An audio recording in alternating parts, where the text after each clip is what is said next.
여러분들 화면에서 수직으로 여러분들 쪽으로 튀어나온 쪽이 X좌표계가 될 겁니다. 자, 그래서 보면 요런 모양을 갖고 있는 평판이에요. 예, 그게 여러분들 물속에 이렇게 비스듬히 잠겨 있어요. 그러면 여러분들 이미 배웠잖아요. 예, 물속에 잠겨 있는 어느 위치에서의 압력은 길이에 비례하잖아요. 그쵸? 요 H라고 하는 길이, 요 H라고 하는 깊이는 사실은 좌표계를 보면 Y의 사인의 세타죠. 그래서 여기에는 로 GH라고 하는 압력이 걸린다. 물론 대기압을 무시하지 않는다면 대기압 더하기 로지 Y 사인 세타 또는 로지 H가 되는 것이죠. 여기 이제 그런 압력이 미치는 거예요. 즉, 요 미소한 요소 DA에 그게 미치니까 사실 평판 전체에 미치는 걸 보면 요런 압력 상태가 되는 것이죠. 네, 요게 이제 압력 프리즘이다. 이렇게 이야기하거든요. 압력 프리즘. 그러면 여기서 이제 우리가 이걸 해석할 때는 전체 이 압력에 의해서 이 평판에 미치는 힘은 얼마일까? 네. 그 다음에 힘의 작용점은 어디일까? 왜 그런 얘기를 하냐면 여러분들 지금 요거는 이제 분포된 하중입니다. 여러분들 재료역학 지금 배우시고 있을 것 같은데 이 평판에 이렇게 다 분포된 이렇게 힘이 미쳐져요. 그런데 이거를 우리가 해석하려면 굉장히 불편합니다. 사실 적분의 형태를 해야만 이게 해석이 돼요. 그러니까 요 힘이 어느 한점에 미치는, 즉 이와 같이 집중 하중으로 표현될 수 있으면 굉장히 다루기가 쉽거든요. 그래서 이 집중 하중으로 생각했을 때 요 놈이 어디에 미치는지 작용점, 요걸 결정해 주는 게 굉장히 중요합니다. 자, 그래서요.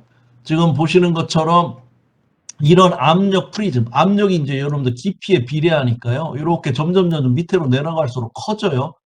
그래서 이렇게 사다리꼴 모양의 이런 압력 프리즘이 형성되는데 이 전체 부피에 해당되는 거, 이게 이제 전체 힘이 되겠죠. 왜냐하면 이 압력에다가 이 미소면적 곱한 거가 되니까요. 예, 그러려면 자, 여러분들 여기 그 평균 압력을 우리가 알으면 좋겠죠. 그래서 평균 압력은 어디냐면 여러분들 이 압력 이 프리즘이 이렇게 사다리꼴이니까요. 요 가운데 값이 되지 않겠습니까? 요 가운데 값이. 여러분들 여기 요 사다리꼴 모양인데 요 가운데 값으로 이렇게 자르면 요쪽에 있는 삼각형이 여기 메워지잖아요. 예, 요게 바로 어디냐면 요 잠긴 요 면의 도심점입니다. 도심점, 센트로이드죠. 예, 도심. 여러분들 도심과 중심은 의미가 좀 다르죠. 도심은 이 면적의 모양에 따른 중심이고요. 중심은 무게중심이라는 의미입니다. 그러니까 이게 동일한 재질로 되어 있다고 하면 이 도심점이 중심점이 돼요. 그런데 여러분들 이쪽에 더 무거운 물질로 되어 있다 그러면 사실은 중심점이 이쪽으로 옮겨오잖아요. 예, 그래서 중심과 도심은 좀 차이가 있고요. 하여튼 요 도심점의 압력, 예, 이게 평균 압력이 됩니다. 예, 도심점의 압력이 평균 압력이라고 해서 우리가 P 에버리지 이걸 P 서브 C 센트로이드에 미치는 힘이다, 압력이다 그래서 이렇게 되고요. 그러면 여기에다가 이 전체 면적을 곱해주면 바로 이 평판에 미쳐지는 전체 힘이 될 겁니다. 그걸 F 서브 R이라고 이렇게 우리가 표현을 할 거예요. 그럼 F 서브 R은 이렇게 에버리지 값의 A 또는 여기 센트로이드의 압력의 A 이렇게 하면 되겠죠. 그죠? 예, 그래서 여기서 이제 중요한 것은 여러분들 면이 도심에서의 압력은 면에 작용하는 평균 압력과 같다 하는 거. 예, 그죠? 그래서 전체 미치는 힘은 바로 이거다. 그런데 이제 중요한 건 전체 미치는 힘을 알았는데요. 사실 이렇게 분포된 힘을 어느 하나로 표현을 한다. 그 힘이 이제 여러분들 요 F sub R이라고 하는 거죠. 그게 이 센트로이드에 미친다고 하면 사실은 다릅니다. 왜냐하면 밑으로 갈수록 힘이 더 커졌었잖아요. 그러니까 요놈의 한 점에 작용하는 어떤 그 집중하중으로 표현할 때는 그 작용점이 이 센트로이드에서는 더 밑에 부분이 될 수밖에 없어요. 왜냐하면 여러분들 이게 평균 압력으로 똑같다면은 여러분들 이거를 하나의 그 집중하중으로 요 놈이 센터에 미친다 하면 되지만, 보시는 것처럼 이쪽으로 갈수록 더 힘이 더 크잖아요. 압력이 크니까 조금 아랫부분에 이 집중하중으로 작용하는 것과 효과가 같을 거다. 그거는 어떻게 우리가 해석하냐면 요 각각의 실제 힘이 우리 요 축, 5점을 중심으로 한 요 축에 미치는 모먼트가 지금 우리가 하나의 힘으로 표현했던 이 FR이 작용하는 요 작용점에 의해서 만들어진 모먼트와 서로 같다.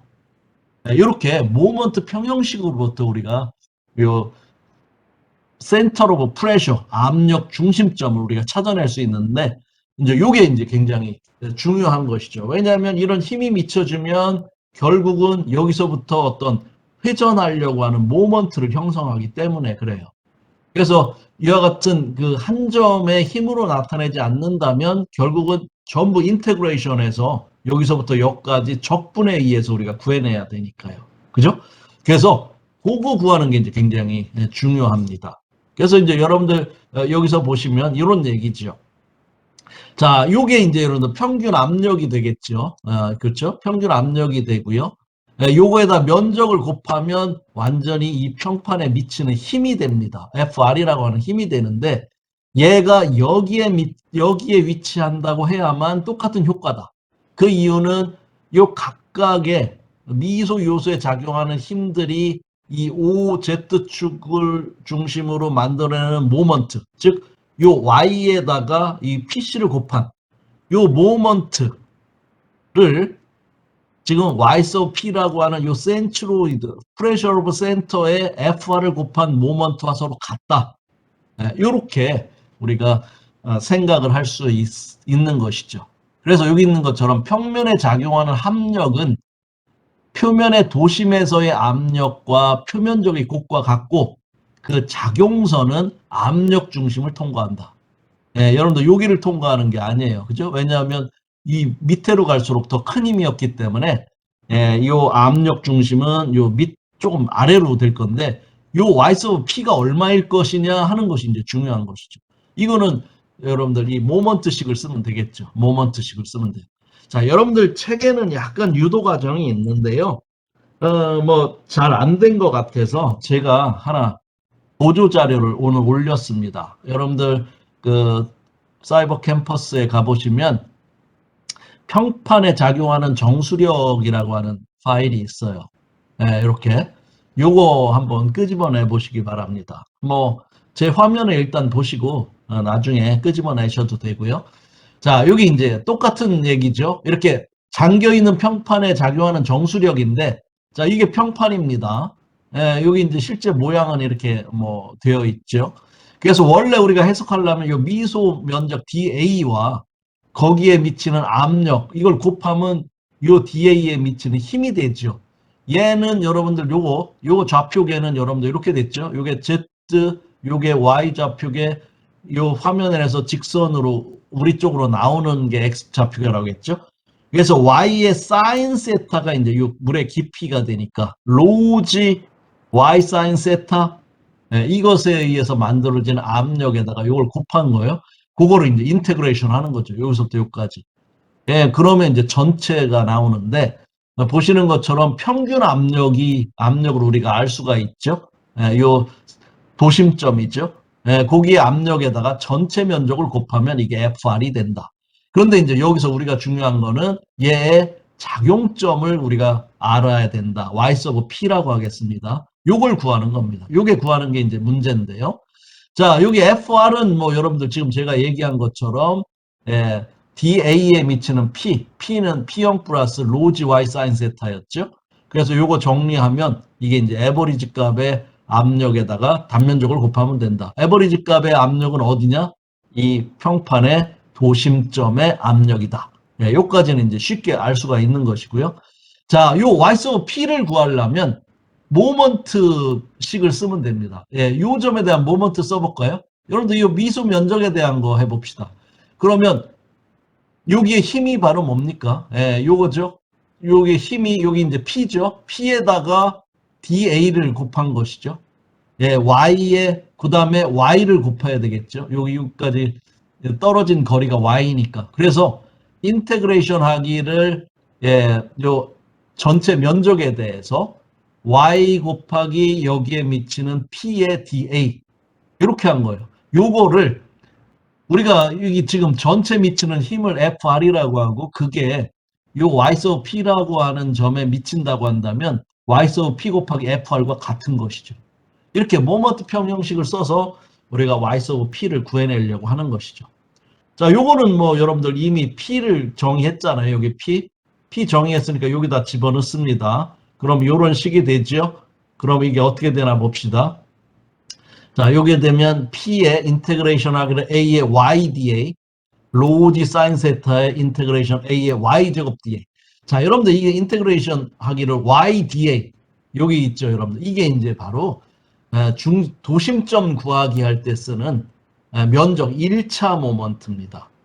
여러분들 이거 인테그레이션 하기를 YDA는 A 곱하기 YC가 되는 것이죠. 요거는 여러분들 쉽게 알 수 있죠. 예, 그런데 여기 보니까 요게 나와 있습니다. 인테그레이션 하기를 A의 Y제곱의 DA. 이거는 면적 2차 모먼트라고 하는 여러분들 IXX라고 표현하는 면적에 대한 2차 모먼트입니다. 요게 면적에 대한 2차 모먼트. 즉 요런 형태가 요 축, 여기 지금 우리가 좌표축의 원점으로 잡은 요 축의 면적의 2차 모먼트, 즉 Y제곱의 DA가 되는 이게 여러분들 재료역학에서도 이제 좀 이따 배우게 되고 물리에 아니 정력학이나 이런 데서 이미 배우셨을 것 같아요. 면적에 대한 2차 모먼트. 이렇게 정의됩니다. I라고 하죠. 요거는 이제 여기 축이 굉장히 중요합니다. 여러분들 요 축에 대한 거냐 아니면 요 중심을 통과하는 요 축에 대한 거냐에 따라 값이 달라요. 그래서 이 축의 평행 이동이라고 해서 여러분들 만약에 여기서 요 축에 대한 I 값 면적 2차 모먼트는 아니 요 축에 대한 면적 2차 모먼트는 요 축에 대한 면적 2차 모먼트에다가 요만큼 떨어진 거리의 제곱에 요 단면적 A를 곱하는 이게 이제 평행축의 정리라고 해서 여러분들 아마 이미 배우셨을 거예요. 자, 그래서 지금 보면 얘는 이제 X5축에 대한 I 값이 되는 것이죠, 요게. 그렇죠? 자, 그래서 이걸 다시 쓰면 이렇게 됩니다. P형의 얘는 YC죠. 센트로이드까지의 거리 A에 요게 됩니다. 그죠? 자, 그러면 우리 요거를 여기다 쓰겠습니다. Y sub P의 FR이 아까 요거죠. P형 플러스 로지 YC의 사인 세타의 A. 그죠? 자, 요거 여기 왔고요. 요거 여기 왔습니다. 그런데 요게 이제 평행축의 원리라고 했죠. O축에 대한 I 값, 면적 2차 모먼트는 그 센트로이드, 그죠? 도심점에 대한 I 값에다가 Y제곱 A가 됩니다. 네, 요렇게 되는 것이죠. 그래서 요걸 여기다 집어넣은 겁니다. 자, 그렇게 하고 Y sub P에 대해서 풉니다. 요걸로 나눠주면 되겠죠, 이렇게. 네, 요게 이렇게 나눠줬습니다. 그러면 여러분들 위에 정리하면 요게 똑같이 요게 없어져요. 그래서 YC가 남고요. 여기는 IXXC에 로 나누기, 아니, P형 나누기 로지 사인 세타 플러스 YC의 A. 이렇게 됩니다. 자, 요거 과정이 여러분들 책에는 그냥 뭐 좀 한 줄씩으로 이렇게 돼 있기 때문에 제가 이렇게 다시 정리를 했으니까 여러분들 한번 따로 하면 얻을 수가 있고요. 자, 여기서 여러분들 일반적으로 여기 이제 미치는 힘이에요. 그죠? 그런데 여기 보면 여러분들 솔직하게 나중에 이제 어떤 문제를 다룰 때 보면 이 대기압은 양쪽에 작용하기 때문에 무시할 수가 있습니다. 그래서 P형을 무시해요. 0이라고 놓는다면 식이 간단해집니다. 예, 요걸 0으로 놓으면 어떻게 해야 돼요? Y sub P는 Y sub C 더하기 Y sub CA분의 IXXC가 됩니다. 예, 요거 P형을 여러분들 0으로 거의 이제 여러분들 적용할 때는 그렇게 되니까요. 요렇게 요게 0인 상태를 외워두시면 훨씬 쉽죠. y sub p는 y sub c 더하기 y sub c a분의 ixx. 여러분들 요 압력 중심점 구하는 거 굉장히 중요합니다. 또 활용도 많이 되는 것이죠. 그래서 요거 제가 따로 자료를 드렸으니까요. 나중에 한번 보시고 어떻게 유도됐는지 한번 보시면 되겠습니다. 자, 그래서 여기 이제 y sub p라고 하는 거. 지금 p형을 0으로 한다면 이렇게 식이 간단해진다고 하는 거예요. 그래서 요거 여러분들 잘 구할 수가 있어야 되고요. 중요한 건 뭐냐면 여기에 이제 평판이 뭐 사각형 평판이냐, 원형이냐, 뭐 여러 가지가 있겠죠. 이미 단면이면 여러분들 인테그레이션 하면서 다 풀어야 돼요. 그런데 이제 여러분들 뭐 재료역학에서도 많이 활용하게 됩니다만은 일반적으로 알려진 도형에 대한 요 I값, 면적 2차 모먼트요. 관성 모먼트라고 합니다. 면적 관성 모먼트라고 하는데요. 또는 면적 2차 모먼트, 이름이 많아요. 관성 모먼트이기 때문에 여러분들 이너시아가 이제 관성이거든요. 그래서 I자를 쓰고 있습니다. 여기.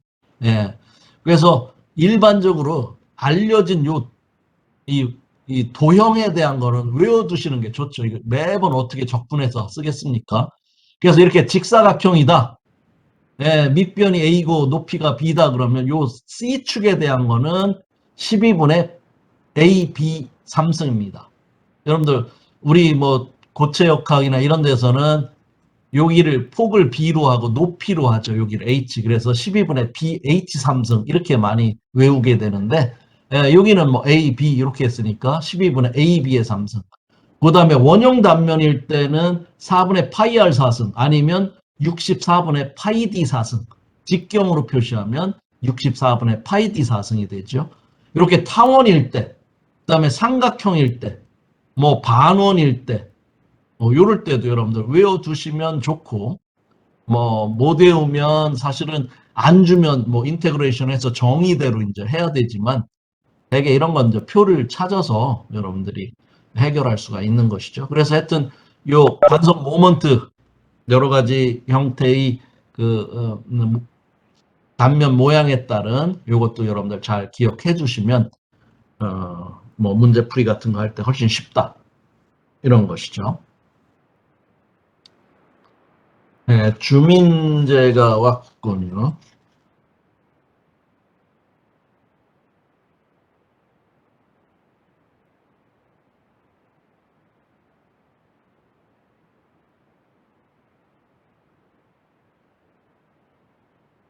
박준규,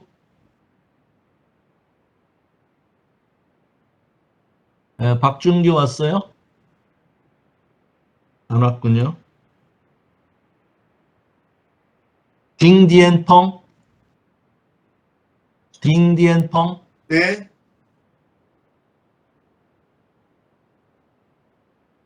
박현준,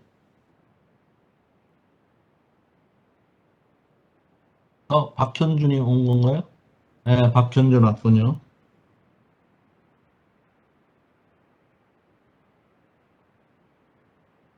황현중,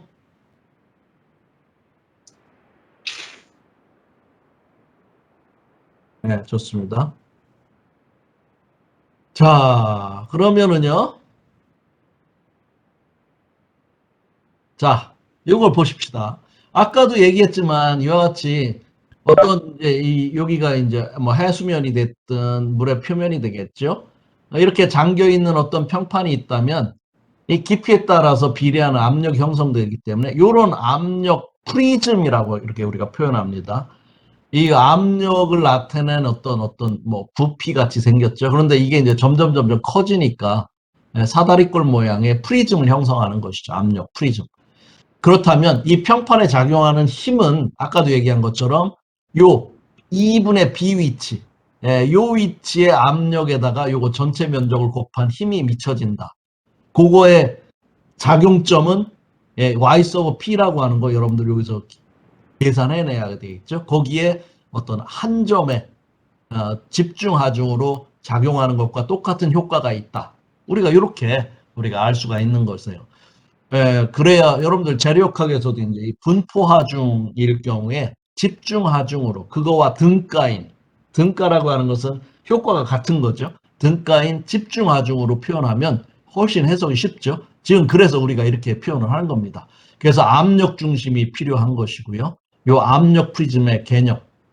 결국 그 요거의 이 압력 중심은 이 프레셔 프리즘의 도심점이 됩니다. 프레셔 프리즘의 도심점이 돼요. 여러분들 요거 삼각형이잖아요. 여러분들 삼각형의 도심이 어디예요? 이 높이의 3분의 1 위치죠. 높이의 3분의 1 위치입니다. 그쵸? 그거와 같아요, 사실은. 우리가 아까 그 식을 사용해서 풀어보면 그것과 같습니다. 그래서 그 개념을 여러분들이 갖고 있으셔야 되고요. 자, 그러면 여러 가지 경우에 대한 것으로 우리가 적용을 한번 해보도록 해봅시다. 아까 우리가 이끌어낸 그 식에 대한 거예요.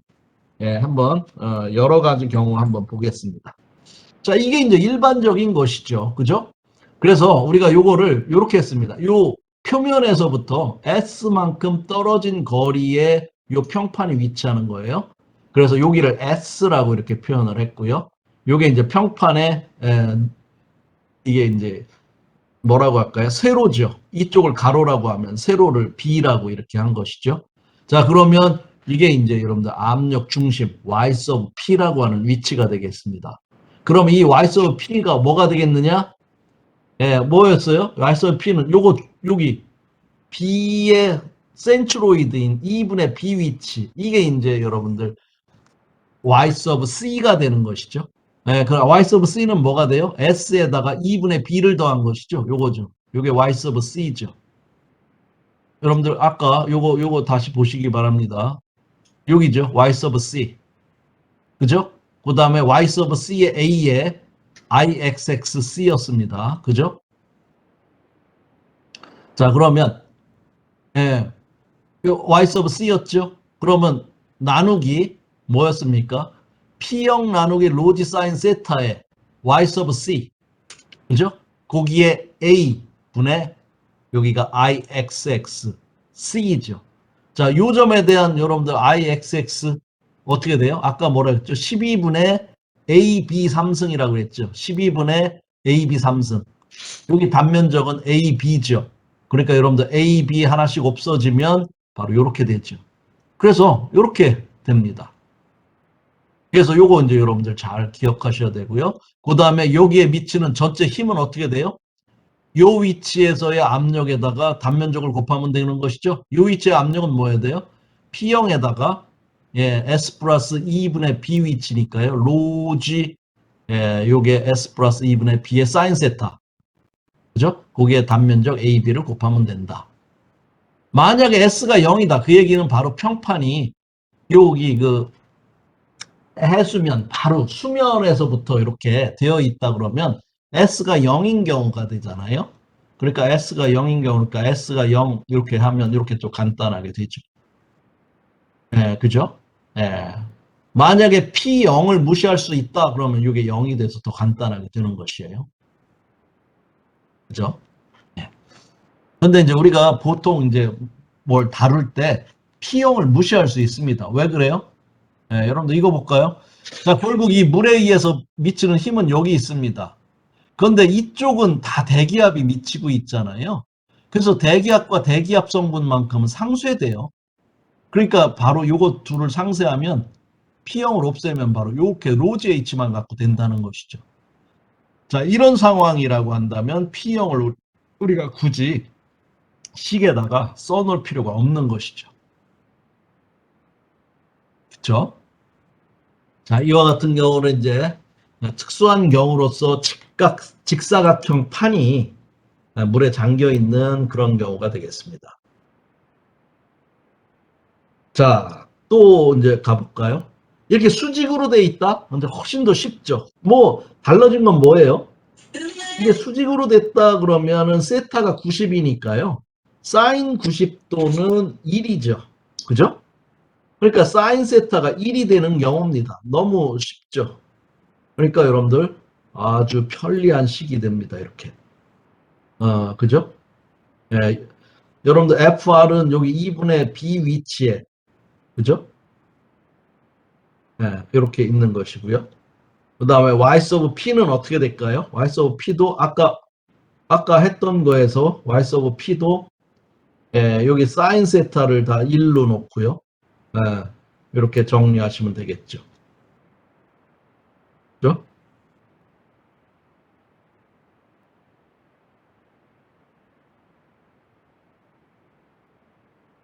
그래서 이제 이런 경우도 있을 거고요. 또 하나는 여러분들 뭐 이렇게 수평으로 있다. 이건 더 쉽죠.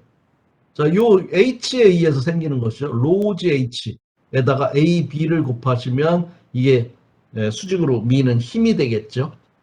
예, 뭐 P형을 이렇게 써줘도 되고 만약에 이제 또 아까 경우같이 P형이 서로 상쇄되는 경우가 있다면 이거 이제 없애시면 되는 것이죠. 그렇죠?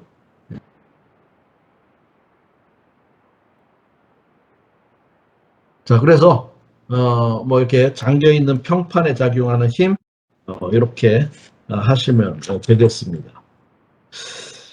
자, 여러분들 예제 3의 8을 한번 해봅시다. 한번 읽어보시고요. 지금 배운 걸로 어떻게 하면 될지 한번 생각을 좀 해보세요. 이건 실제적인 어떤 위험한 상황에 대한 건데요. 여러분들이 뭔가 알아두시면 위급한 상황일 때 내가 어떻게 대처해야 될지 이런 것도 좀 알 수가 있는 그런 거가 되겠습니다. 예제 3의 8 한번 읽어보시고 여러분들이 한번 생각을 해보십시오. 어떻게 하면 풀 수 있을지.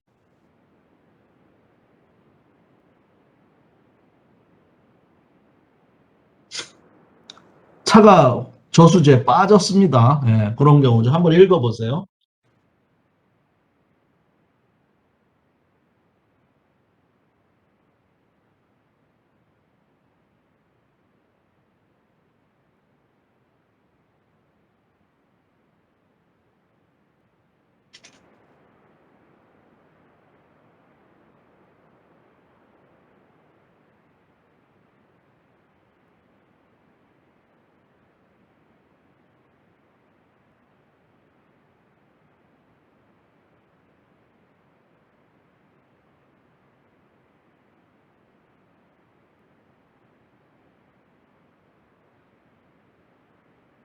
예, 차가 이렇게 빠졌어요. 이게 이제 8m나 되지요.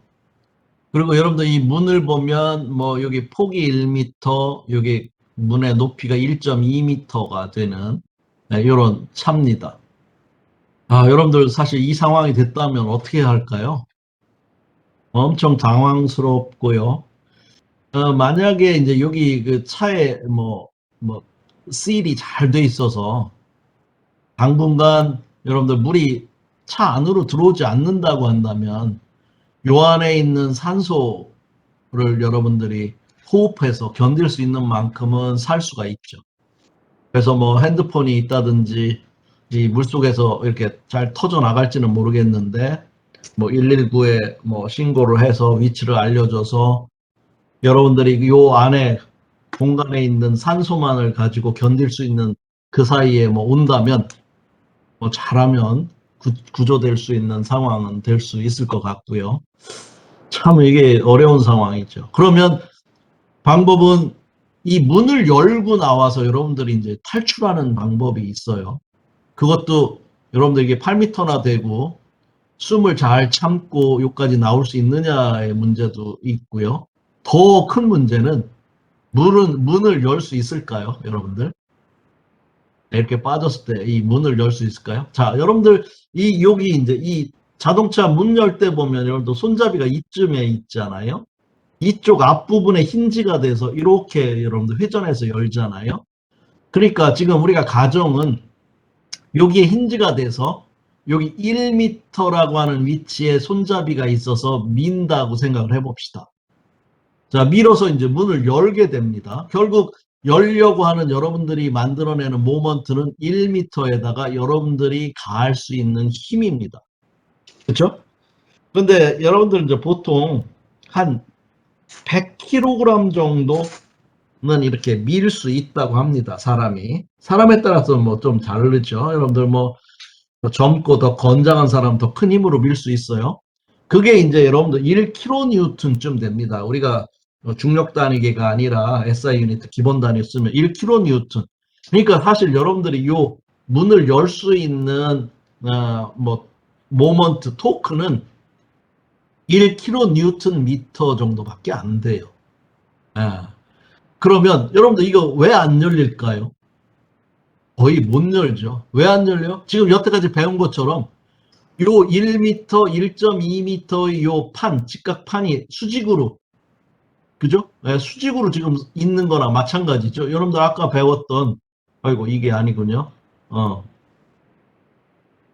아까 배웠던 요런 상태죠. 이게 문입니다. 요런 상태에 있는 거예요. 그러다 보니까 여러분들 보시는 것처럼 요 FR이라고 하는 힘이 이, 이 면을 누르고 있잖아요. 그죠? 예, 그러니까 여러분들 요거를 극복하고 여러분들 열 수 있겠느냐 하는 판단을 해보라고 하는 겁니다. 네, 결론적으로는 못 열어요. 예, 한번 계산해 볼까요? 어떻게 되는지. 자, 그러면 자, 아까 여러분들 요 직각판이 수직으로 있는 경우가 같지요. 그러면 여러분들 어떻게 해요? 여기 요 판의 중심점, 도심점이죠. 도심점의 평균 압력에다가 요 면적을 곱하면 그놈이 이 문을 외부에서 물이 안으로 문을 미는 힘이 됩니다. 그죠? 그러니까 P 에버리지는 뭐냐? 이제 여기서 다행인 것은 뭐냐면, 자, 여러분들 여기서부터 지금 여기에 그 깊이에 따른 압력이 미치는데요. 여기 대기압부터 있잖아요. 그런데 여러분들 이 안쪽 면을 보면 지금 공기가 있으면서 대기압이죠. 처음에 여러분들 그 대기압 상태의 공기를 갖고 있었잖아요. 그러니까 이쪽 면, 물 쪽의 면과 그 차 안쪽의 면에 대기압이 다 작용하고 있는 거니까 P형은 무시하는 겁니다. P형은 무시하는 거예요. 그래서 여러분들 여기 문제를 풀 때, 이 문제를 풀 때 여러분들 잘 가정을 하셔야 됩니다. 여러분들 한번 예제 3의 8에 여러분들 가정하는 거 있죠? 네, 그런 거 한번 볼까요? 제가 여기는 아마 그거를 안 쓴 것 같은데 뭐라고 했습니까? 호수의 바닥면은 수평하다. 승차 공간이 잘 밀폐가 되어 있어서 물이 새어 들어오지 못한다. 문은 수직의 직각형의 판으로 직사각형 판으로 가정할 수 있다. 승차 공간 내의 압력은 물이 새어 들어오지 않으므로 대기압으로 유지되고 있다. 그죠? 그 다음에 부력은 우리가 무시하고 무시하는 게 아니라 차가 훨씬 무거워서 차가 뜨지 않는다. 이런 거예요. 이제 부력에 대해서 이제 이 뒷부분에서 나올 거예요. 아닌가? 우리 이미 배웠죠? 안 배웠던가요? 잠깐만요. 예, 부력에 대해서 이제 조금 뒤에 더 나오게 되는데요. 예, 이제 뭐 부력이 영향을 받는다면 얘가 이렇게 좀 뜨겠죠. 그러면 요 위치가 달라지니까요. 그렇지 않다는 겁니다. 그래서 사실은 우리가 뭐 가정을 이렇게 일일이 나열하지 않지만 우리가 상식적으로 그런 가정하에서 지금 모든 걸 생각하고 있다고 볼 수가 있어요. 그렇지만 엄밀히 말하면 이런 가정을 다 적어주는 게 맞죠. 제일 중요한 거는 요 안에 대기압이 있다는 거. 그래서 서로 대기압은 없앴다. 뭐 이런 게 이제 중요한 것이죠. 그러면 여러분들 여기 요 위치가 어떻게 돼요? 8m에다가 2분의 1.2, 0.6m 위치죠. 그러니까 여기 여러분들 8m에다가 0.6을 더한 위치. 그게 이제 H죠. 로G H. 요게 이제 여러분들 압력이 되고요. 거기에다가 문의 면적 1m에 1.2m 면적을 곱하면 바로 요게 밖에서 밀어주는 힘이 됩니다. 밖에서 밀어주는 힘이 돼요. 자, 그렇죠? 자, 그러면 얘의 압력 중심은 어떻게 될까요? 여러분들 여기 0.6m 위치가 아니죠. 압력 중심은. 왜냐하면 이게 압력 프리즘이니까 더 밑이겠죠. 그러니까 Y sub P를 구해야 되죠. 자, Y sub P는 어떻게 됩니까? 요 S가 8이고요. 8m고요. B가 1.2m인 것이죠. 네, 그러면 여러분들 이 P형을 없앤 Y sub P식이 있었죠. Y sub C 더하기 Y sub C의 A분의 I XC, IC. 그죠? 네, 그래서 요거 그대로 이렇게 집어넣으면 어떻게 8.61m입니다. 네, 여기서부터 여러분들 8m하고 0.61m 이렇게 되는 것이죠. 네, 여기에 이제 여러분들 얼마? 101.3kN의 힘이 작용되고 있는 거예요. 그러면 여러분들 이제 깊이로 보면 압력 중심이 거기고요. 요 폭으로 보면 요거의 가운데가 되겠죠. 1m의 가운데니까 0.5m입니다. 그러면 여러분들 문을 잡는 모먼트를 보면 여기서 0.5m 떨어진 위치에 101.3kN이 작용하니까 문을 지금 밖에서 미는 토크는 얼마가 돼요? 101.3 이거 뭐 없나 봐요? 어디 없나? 이거 이상하네요. 여기 여러분들 제가 여기 뒤에 풀이가 뭐 별로 없군요. 뭐 여러분들 책에도 없네요. 네. 하여튼 101.3 킬로니우턴이 되죠. 킬로니우턴 아니죠. 101.3이 아니라 101.3에다 곱하기 0.5m가 되니까 한 50점 얼마가 되겠네요. 여기 되겠네요. 여기 보면 0.5m 떨어져 있으니까요. 50.6kN 미터의 모먼트로 문을 그 저수지 물이 잠고 있는 거죠. 그럼 여러분들이 안에서 밀어낼 수 있는 열려고 하는 토크는 아까 1kN 미터 정도 된다고 그랬잖아요. 그러니까 여러분들 뭐 못 열죠. 그죠? 못 엽니다. 그래서 참 저런 상황이 되면 어려운 상황이 돼요. 그러면 이제 탈출하려면 어떻게 하면 될까? 방법은 여러분들 이쪽도 물이 다 차면 이제는 어떻게 됩니까? 이쪽도 물이 다 차면 안쪽에 있는 수압이나 바깥쪽에 있는 수압이 같으니까 그냥 문 열 수 있습니다. 그죠? 그런데 요거를 이제 여러분들 이제 창문을 내렸다고 치면 물이 막 쏟아져 들어오잖아요. 그러면서 이게 쏟아져 들어오는 이 물의 속도 때문에 또 탈출할 수가 있겠느냐 하는 문제도 생기고요. 그 물을 방법은 여기를 조금 열어가지고 물을 서서히 채웁니다. 그래서 물을 채우면 여러분들 내부와 외부의 이 수압이 정수력이 똑같아지니까 그때 열고 탈출해 나오는 방법 뭐 이런 건데요. 참 어려움이 있죠. 그래서 하여튼 빨리 열고 뛰쳐나올 수 있으면 여러분들 뭐 수영을 해서 물 위로 와서 뭐 이렇게 구조를 기다리는 방법이 있는데 하여튼 어려운 상황입니다. 그래서 이와 같이 됐을 때 여러분들 문을 못 연다는 거 이거 한번 잘 생각해 보시기 바라고요. 이런 거 이제 해석할 때 이렇게 우리가 지금 배웠던 이런 걸 이용한다는 거. 자, 그 다음에는 이렇게 잠겨 있는 것이 이렇게 평판일 때는 지금 이렇게 하면 됩니다. 왜냐하면 여러분들 이 평판이면 항상 압력은 이 판의 수직하는 방향으로 작용하거든요. 그러니까 평판일 때는 이렇게 해석하기가 쉬워요. 그런데 이제 많은 경우 이렇게 곡면을 이루고 있습니다. 이렇게 곡면을 이루고 있어요. 그러면 여기 보시는 것처럼 항상 압력은 이렇게 수직한 방향, 면의 수직한 방향으로 작용하니까 굉장히 복잡해져요. 그래서 이런 경우는 어떻게 해야 되냐면, 자, 이게 이제 여러분들 여기 요 부분을 이렇게 떼어내봐요. 그러면 사실은 물은 얘를 각각 수직 방향으로 이렇게 밖으로 밀겠지만 우리가 그 반력으로 이 F sub R이라고 하는 거 여러분 프리바디 다이어그램 그릴 때 떼어내면 이 반력으로 이렇게 미니까 평형 상태가 되는 거잖아요. 그걸 보면 요 FR이 이렇게 되죠. 여러분들 이렇게 전부 요 벡터를 합한 거예요.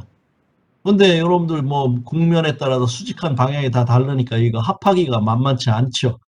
그래서 최종적으로 합해진 거를 F sub R이라고 한다면 얘는 수평성분과 수직성분의 합이죠.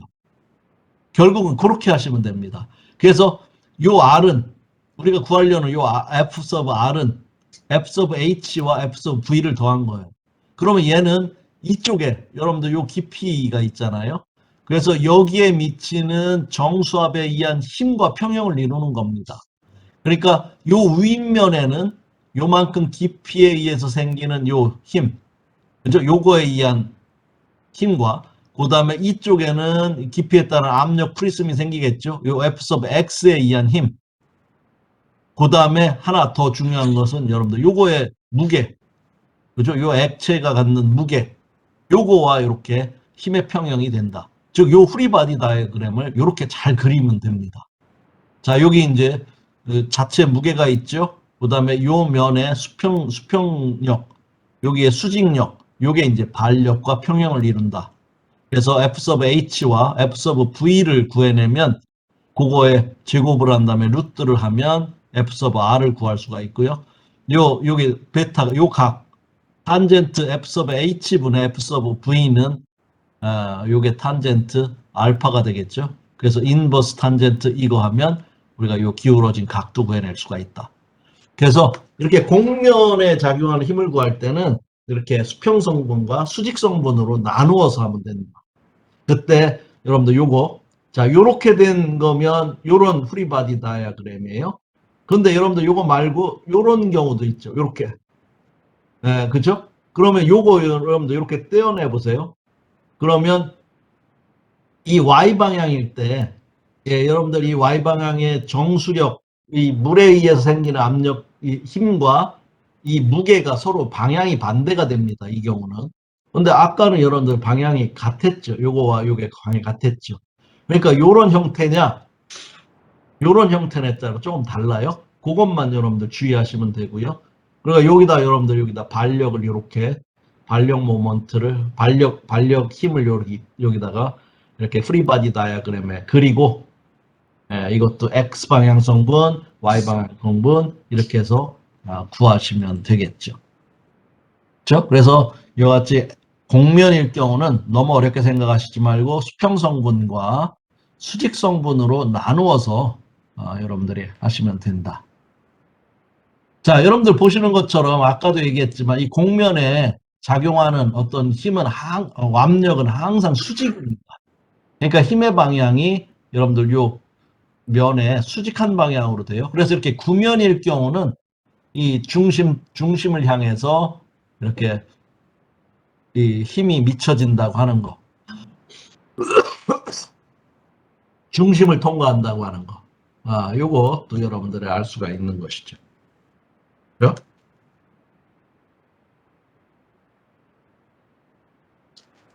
자, 그 다음에 또 하나. 자, 여러분들 이렇게 지금 우리가 지금 이렇게 수직으로 이렇게 잠겨 있는 평판에 작용하는 힘, 이렇게 이제 우리 구했잖아요. 그런데 이 물질이 다르다 그러면 이 같은 물질에 의해서 이렇게 받는 힘들 각각을 구한 다음에 더해주면 됩니다. 그러니까 여러분들 여기는 FR1이라고 해서 이 5일층에 의해서 받는 정수력, 그 다음에 여기는 월어층에 의해서 받는 정수력 해서 더해주면 되는 거예요. 그렇죠? 여러분들 뭐 요거는 어떻게 한다고 그랬어요? 요까지 여기서부터 요까지의 도심점, 여기 깊이에 의해서 생기는 압력이 평균 압력이고요. 거기에 요 단면적을 곱하면 요것이 되는 것이죠. 그 다음에 Y 소 P는 여러분들 아까 그 식에 의해서 구하시면 되는 것이고요. 그래서 이렇게 더해줘야 된다고 하는 거. 요거 기억하시면 되겠습니다. 네, 또 하나 여러분들 예제가 있는데요. 이것도 상당히 재밌고 지금 배웠던 요 곡면에 미치는 힘을 응용하는 겁니다. 자, 여러분들 예제 3의 9를 한번 읽어보시고 한번 조금 여러분들이 직접 한번 할 수 있는지 한번 해보세요. 조금 시간 드릴 테니까 한번 생각해 보세요. 3의 9입니다.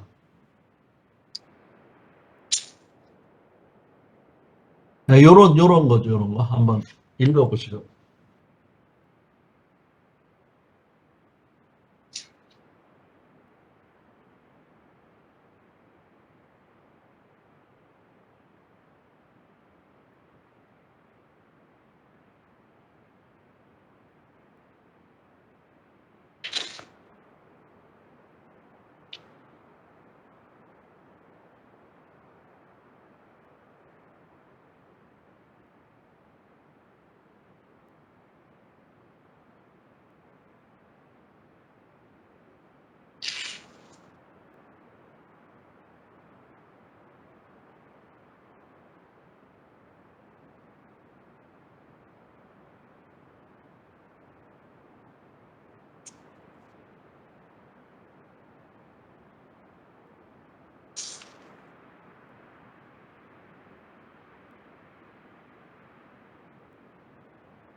자, 여러분들 보셨어요? 이게 바로 뭐냐면 어떤 수문과 같은 겁니다. 여러분들 이렇게 저수지가 이렇게 있잖아요.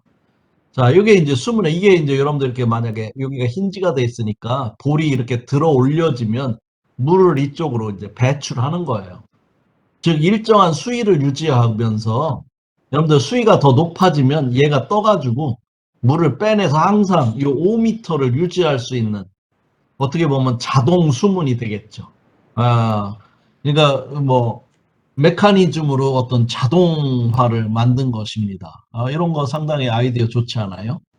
자, 여러분들 이게 지금 수문을 이렇게 만들었다고 하면 자, 요 이제 구조물에 이제 무게가 이렇게 있을 거고, 그러니까 얘가 여기가 힌지니까 얘는 여기 요 0.8이라고 하는 길이에다가 요 W, 요 실린더의 무게에 의해서 이쪽으로 도는 모먼트, 얘가 이제 수문을 닫는 모먼트가 되겠죠. 그런데 이렇게 이제 수문이 형성되면 여러분들 요 깊이에 따른 압력이 생기니까요. 여기에 이제 여러분들 압력이 생기겠죠. 그래서 이 물에 의한 힘이 요겁니다. 요것이 발생을 해서 얘는 여러분들 요거에 이제 수직한 길이죠. 즉 뭐냐면 R에다가 사인 세트한 게 이거죠. 요거에다 FR을 곱한 여는 모먼트를 만들어내는 거예요. 그것이 이제 평형 상태를 유지하는 게 딱 문이 열리기 바로 직전 상태가 되는 것이죠. 만약에 이제 이쪽 모먼트보다 크면 항상 닫혀져 있는 것이죠. 그죠? 예, 요게 이제 키포인트가 되는 겁니다. 요게 키포인트가 되는 거예요. 자, 그러면 여러분들, 요 이제 공면이잖아요. 그러니까 공면에 미치는 힘, 그거는 여러분들 X 성분, Y 성분, 그 다음에 요거에, 요 최적에 갖는 물의 무게. 그죠? 요게 이게 이제 반력을 만들어주는 것이죠. 이게 수평 성분과 수직 성분으로. 이게 프리바디 다이어그램입니다. 그러면 X방향 힘의 평형, Y방향 힘의 평형식을 쓰면 여러분들 F sub R을 구해낼 수가 있는 것이죠. 자, 그런데 F sub X는 뭐예요? F sub X는 얘 깊이에 따라서 이제 생기는 거니까요. 어떻게 합니까? 요쪽 면의 중심, 센터 위치의 압력에다가 이 투영 면적, 이쪽 방향의 투영 면적을 곱한 게 F sub X가 되는 것이고요.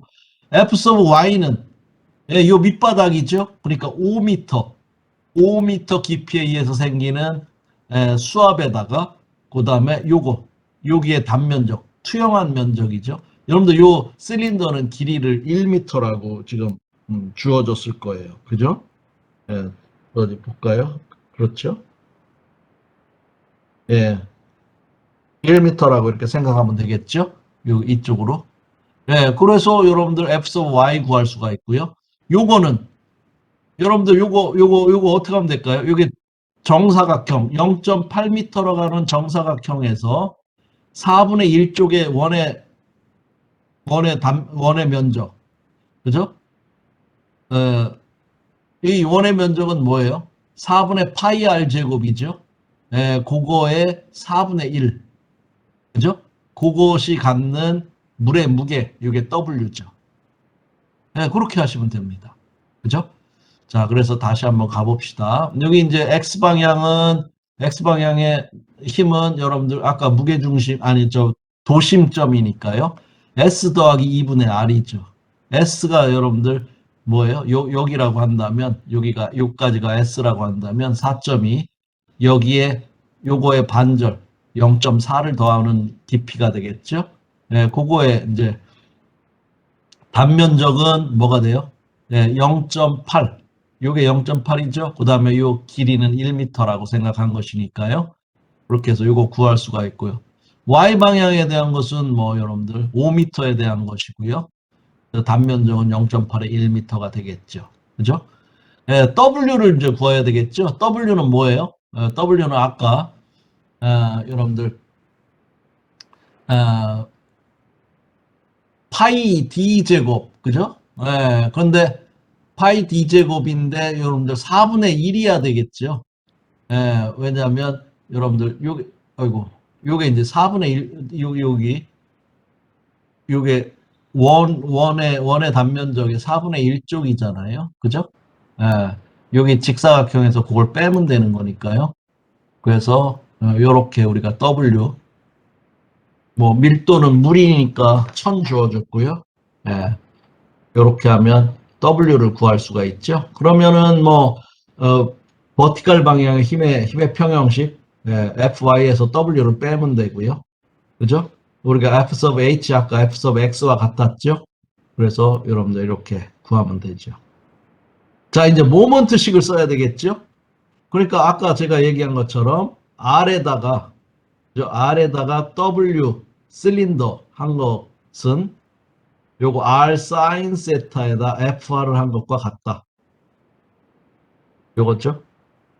예, 모먼트 평형식으로부터 우리가 W를 구하면 되죠. 자, 요 정도 무게는 돼야 딱 여러분들 닫혀 있는 열리기 시작하는 그런 상태가 된다는 겁니다. 그래서 이제 5m가 넘으면 이제 수문이 자동으로 열리게 되는 그런 상태가 되는 것이죠. 그래서 이렇게 푸시면 되죠. 그래서 모먼트 평형식 하나 쓰셔야 되고요. 그 다음에 이런 거 하셔야 되죠. 아주 좋은 문제죠.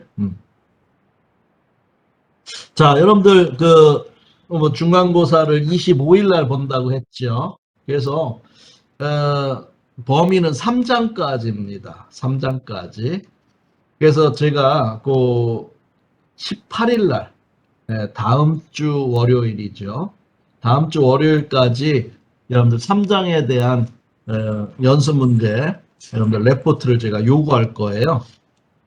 그러면 제가 18일 날 같이 문제를 풀어드리면 여러분들이 중간고사에 대비해서 준비를 할 수 있겠다 이렇게 생각이 들거든요. 그래서 제가 다음 주 월요일 날 이 연습 문제에 대한 레포트를 요구할 텐데 혹시 여러분들 미리 공부하고 싶은 사람도 있을 것 같아서 제가 문제 번호를 먼저 알려드릴 테니까요.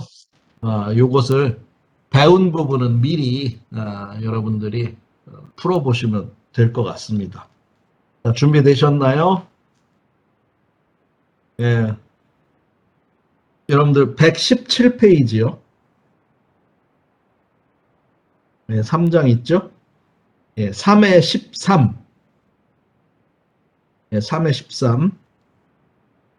그 다음에 3회 16. 그 다음에 3회 22. 페이지 넘기셔서요. 3회 25. 예, 오른쪽으로 가셔서 3회 33. 그 다음에 3회 40. 그 다음에 3회 44. 페이지 넘기셔야 되죠. 그 다음에 3회 46. 그 다음에 페이지 넘겨서 오른쪽에 3회 68. 3회 72.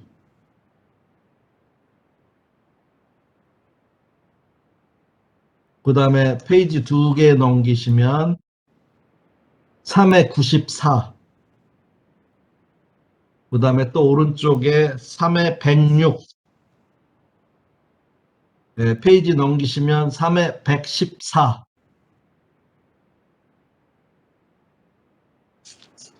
거기까지만. 그렇게 여러분들 미리 배운 부분은 하시면 되겠고요. 제가 요거는 다음 주 월요일 날 제가 사이버 캠퍼스에 올려드리도록 그렇게 하겠습니다.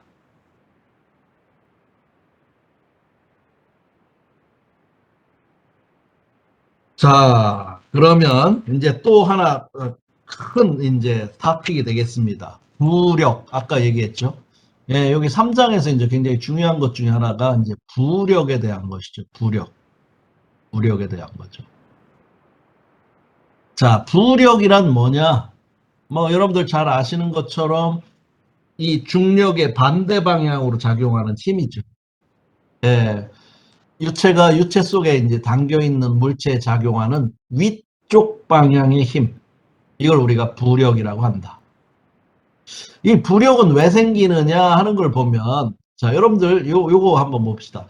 여러분들 이렇게 얇은 이 H라고 하는 이 두께를 갖고 단면적이 A라고 하는 요런 판이 요렇게 물속에 잠겨 있다고 하면 위에 미치는 힘과 아래 미치는 힘, 여러분들 이 압력에 의한 힘은 항상 면에 수직하고 면으로 향하는 방향입니다. 그죠? 그러니까 위에서는 아래로 밀고 아래면은 위로 밀게 되겠죠. 자, 요것을 보면 자, 여기 깊이 S만큼의 깊이죠.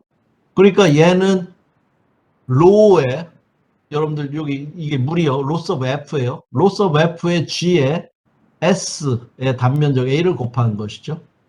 네, 여러분들 이 위로 향하는 걸 플러스로 잡으니까 얘는 마이너스가 되고요. 아랫면에 작용하는 힘은 이와 같이 로 G S 플러스 HA. 이게 서로 상쇄되니까 뭐만 남냐면 로 G HA. 여러분들 A에다가 H 곱한 게 뭐예요? 얘 최적이죠. 아, 그러니까 요 최적에다가 이 물을 담았을 때 무게만큼의 우회로 뜨는 힘을 내는구나. 이게 부력입니다. 그래서 부력의 크기는 잠긴 물체의 최적에 이 액체를 담았을 때 이 무게만큼의 크기를 갖는 위로 향하는 힘을 받는다. 이게 부력이라고 하는 겁니다.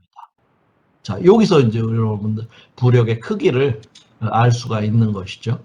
아, 이게 부력이죠. 그래서 여러분들 이렇게 이 유체에 잠겨 있는 고체 물체에 작용하는 힘, 예, 그러면 아까 뭐라고 했습니까? 여기 이제 여러분들 솔리드가 있었잖아요. 만약에 이게 같은 유체다 그러면 여러분들 여기 요 점선이 이제 유체예요. 얘는 이 유체의 무게나 여러분들 부력의 크기나 같아요. 왜냐하면 여러분들 이제 가상의 요거예요. 요 물방울이라고 한다면 같은 물이라고 한다면 요 최저고에 물을 담았을 때 예, 그 무게나 그게 부력이거든요. 그 자체의 무게는 서로 같으니까 이게 평형 상태라 그냥 이렇게 있는 거예요. 그런데 이게 이제 어떤 솔리드 어떤 물체다 그러면 물체의 그 밀도가 물의 밀도보다 더 크다고 한다면 이 WS가 더 크겠죠. 그죠? 그 다음에 이만큼 부력을 받는 거예요. 그러니까 이 유체에 잠겨 있는 유체는 뭐 서로 부력이나 이 중력에 의한 힘의 크기는 서로 같지만 이렇게 다른 물질일 때는 이 재질에 따라서 이게 가라앉을 수도 있고 뜰 수도 있고 그렇게 되는 겁니다. 아, 그렇죠? 그래서 여러분들 이 배가 그 육중한 배가 뜨는 이유는 뭐냐? 여러분들 배를 보면 그 밑에 이렇게 색깔 달리 이게 칠한 이 선이 보일 거예요. 그게 이제 일반적으로 뭐 그 배를 설계할 때 배 무게를 갖고 있다면 바다에 떴을 때 바다 수면이 그 색깔 위치에 온다는 의미거든요. 그러니까 결국은 그 색깔 칠한 그 부피를 바닷물을 담았을 때의 무게만큼이 바로 그 배 전체의 무게인 셈인 겁니다. 그래서 떠 있는 거예요.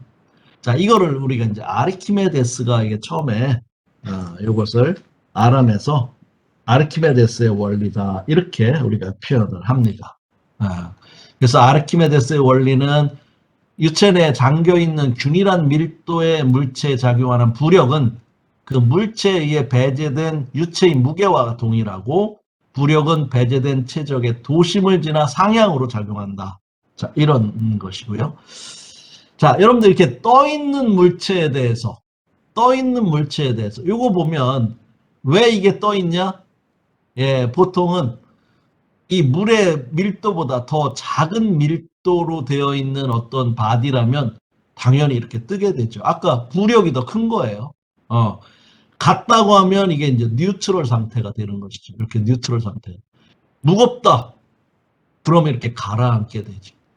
예, 그래서 그 재료의 밀도에 따라서 이렇게 달라지게 되는 겁니다.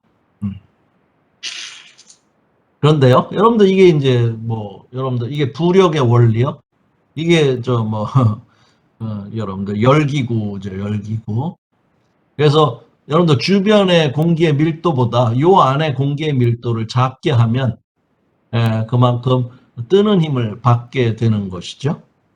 뜨는 힘을 받게 됩니다. 왜냐하면 여기의 밀도가 작다는 거면 얘 자체의 무게보다도 여기 이제 둘러싸여 있는 공기의 밀도가 더 높으니까 요 최적의 더 큰 부력을 만들어내는 것이죠. 예. 그래서 여러분들 뭐 제가 얘기한지 모르지만 저도 이걸 한번 타봤는데요. 터키의 이제 카파도키아라는 아주 그 밑에 이 석회암질로 아주 뭐라고 할까요? 아, 이 지형이 굉장히 아름답습니다. 뭐 이렇게 침식이 돼가지고 이 기둥 같은 것이 풀쑥풀쑥 올라와 있는 듯한 그런 데인데 그 상공의 이 열기구 관광이 굉장히 유명해요. 근데 이 열기구를 탈 때 보면은요, 아주 새벽에 나가서 새벽에 탑니다. 어, 물론 뭐 태양이 떠오르는 그런 광경을 볼 수 있는 아주 좋은 시간이기도 하지만 그것 때문에 그런 게 아니라 여러분들 이미 태양이 떠서 이 주변의 공기의 밀도가 낮아지면 여기 아무리 여러분들 어? 불로 떼서 온도를 높여도 밖에와 큰 차가 없기 때문에 여러분들 큰 부력을 못 얻는 거예요. 그래서 아침에는 여러분들 이 주위 공기가 온도도 낮고 굉장히 밀도가 높지 않습니까? 그럴 때 여기 이제 막 불을 떼면 이게 가벼워지니까 부력을 더 많이 받을 수 있는 것이죠. 그런 이유라는 거, 그런 것도 여러분들 상식적으로 좀 이렇게 이해할 수 있으면 공학도니까요. 그렇게 되는 것이죠.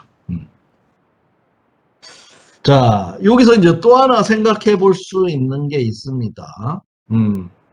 여러분들 이제 배 같은 경우는, 배 같은 경우는 일단 이 물속에 잠겨 있는 물체는 아니에요. 여러분들 잠겨 있는 물체 같은 경우에 지금 여기 있는 것처럼 뭐 이게 이제 밀도에 따라서 그냥 완전히 잠겨 있고 뜨고 이렇게 하잖아요.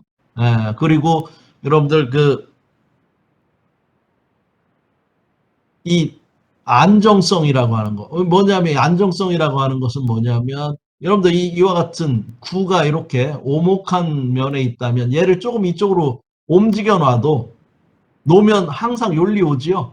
이걸 안정하다 그러고요. 얘는 중립, 얘는 불안정하다고 하는데 이와 같이 이 선박이 이렇게 이제 떠 있어요.